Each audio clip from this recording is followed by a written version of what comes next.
Будемо перевіряти в реальних робочих условиях цей апарат. Задача стоїть лобзиком перерізати. Оп, так, є. 4 аккумулятора по факту. І вперед. Несколько токових. Я не знаю, чи з цього щось вийде, але пробуємо.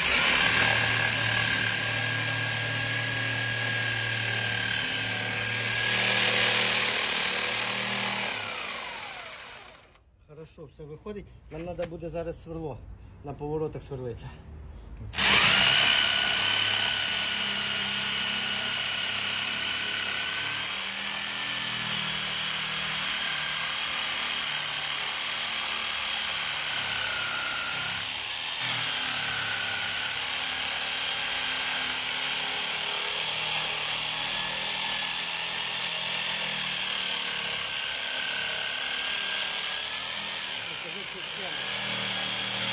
Або нове відео.